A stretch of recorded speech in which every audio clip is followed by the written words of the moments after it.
It's a good morning.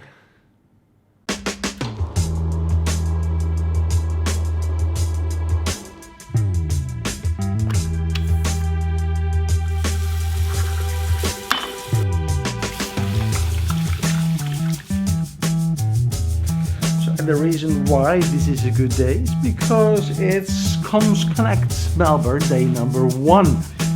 Day number 1 from the exhibition. That initially took me to Beijing for the China radio conference.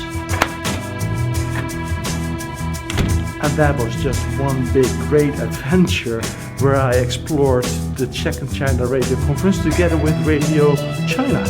And Radio China is the publication that was just released not such a long time ago and where we have a partnership with. So it was a conference and an exhibition, and that's exactly the place where the Chinese government was explaining what they wanted to do for the next coming years. They explained their roadmap. Hi, good morning. Table for one, please. It was kind of cool to see what's happening in the Chinese radio market. So from China I went to Ho Chi Minh City where I had to kill the time for a few days in a nice resort. I went to Mune where I just could empty my brain on all the stuff that has been passed by over the last days, and that was a great experience. Alright, that was breakfast. First things first, pack my stuff, go to the exhibition. So what I also forgot to mention is that I got a flight from Ho Chi Minh City to Adelaide, not to Melbourne, to Adelaide, because my nephew is living in Adelaide and he runs a football club. And when arriving in Adelaide, I tried to find out how that football club, FC Adelaide United, was using critical communications, or actually PMR communications, at a very high risk football match.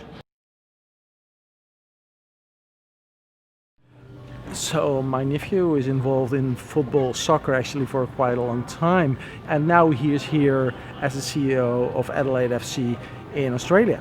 I haven't seen him for about 20 years, so it will be a very nice gathering today.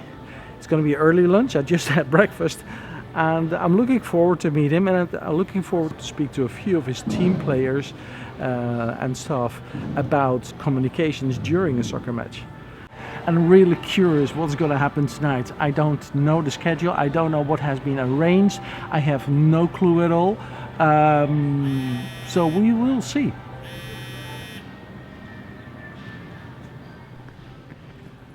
So he is on his way right now to the hotel. Just text me that he will be there in the next few minutes. Good morning.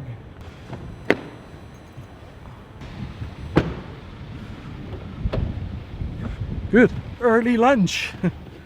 Hey jongen, hoe is het? Alles goed? Ja? Met jou? Uitstekend. Welkom. Dankjewel.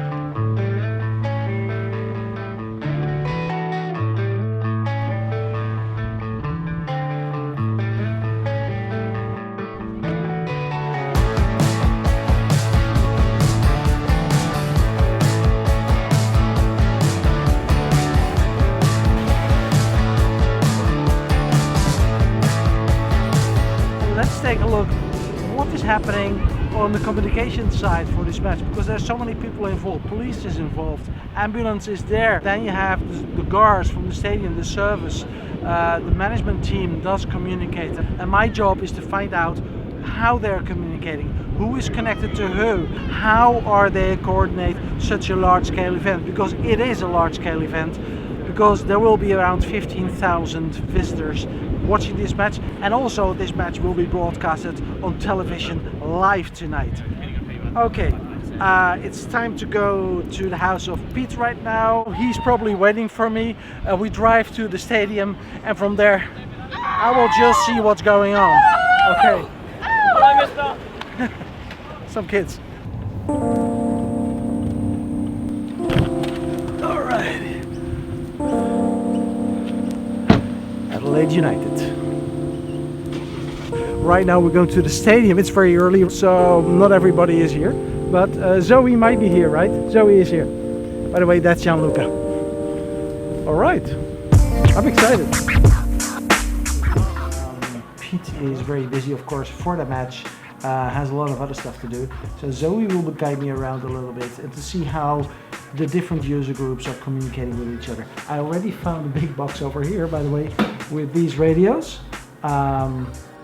These are Kenwood radios, and it's 16:34. Few more hours before the match starts. And Fox News is communicating through Motorola radios. So we've got Kenwood radios for the teams here, for the organization, Motorola for the broadcasting organization. Okay, so that's an Adelaide United radio. Yep. So that's the same radios as the analog radios over there on a different channel. Correct. And that one is Adelaide United. okay. Cool. So I've got two. So I've got stadium management. Yes. Adelaide club management. And that cannot be done on one radio.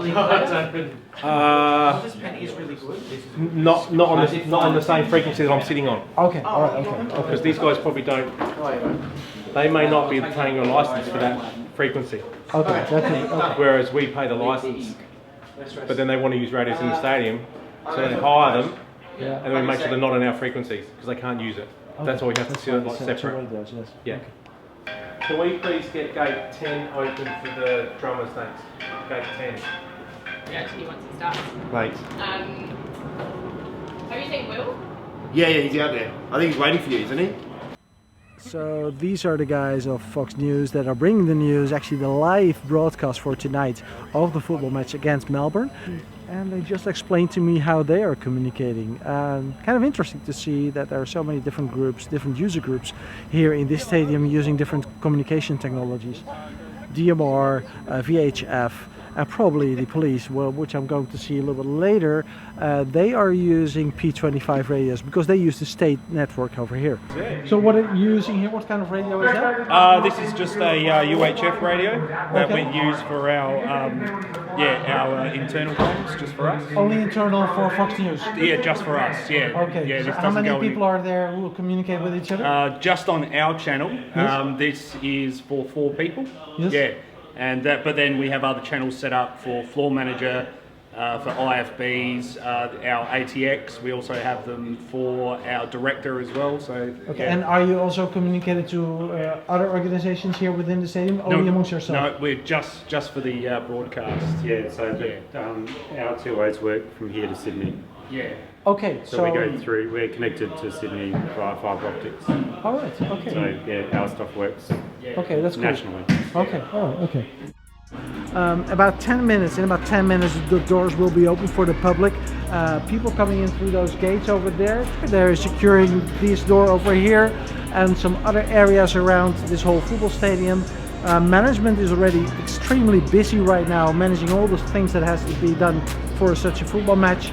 And a little bit later, I am going to the office where the police and ambulance services are communicating as well. There were some challenges in filming from the police control room. Unfortunately, that's not possible. Still a lot of time to go before the match starts.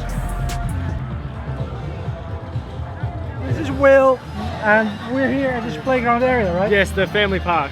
So Yes. we call it family park. So again, there's heaps of family and friends here just before the game, so they've got something to do and right. spend their time an hour, 45 minutes before So the match. why do you use your communication system? With who do you communicate? With the other volunteers around at the moment, our other staff members, so event staff, just to organise everything that's going on right now. And that's what we basically do. That's what we use it for. So make sure everyone knows what they're doing and where they need to be. So, How often do you use your radio? too much. I love pushing the button. I'd love to take this off though. All right, okay, thank you so much. No problem. As I'm not allowed to film the police from the control room point of view, it's better to go and watch the game and to see what's happening from the view from the President's Club, which is at the 4th floor. And by the time I'm there, I'm exhausted. There we go.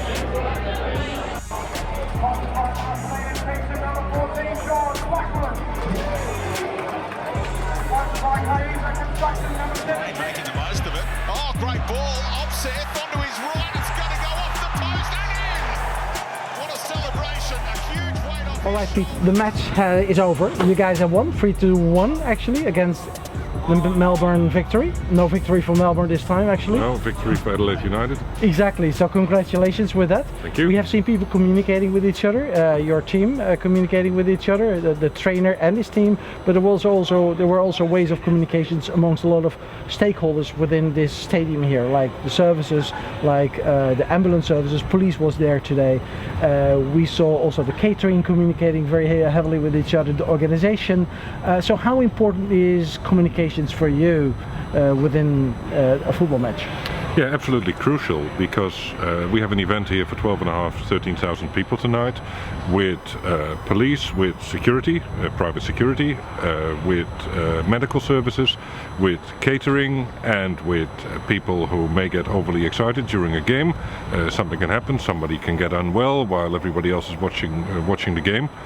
And of course, you will always see at the moment that a goal is being scored and 5,000 people at the same time send a message to their family or send a photo or try to upload something. That means that normal mobile communications may be down. So it is very important that everyone can communicate with each other, from the points of sale which may have run out of change to a skybox which may have run out of drinks or food. So yeah, non-stop people are in touch with each other to organize our event, to make sure that every supporter and every corporate sponsor is having a great night. And tonight that works flawlessly, right?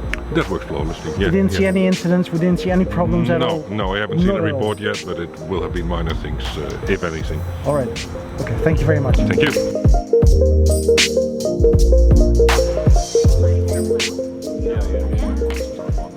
So after all this extensive travel, visiting all these countries and speaking to all of these nice people around the world, I'm right now here in Melbourne, Australia, visiting Comms Connect.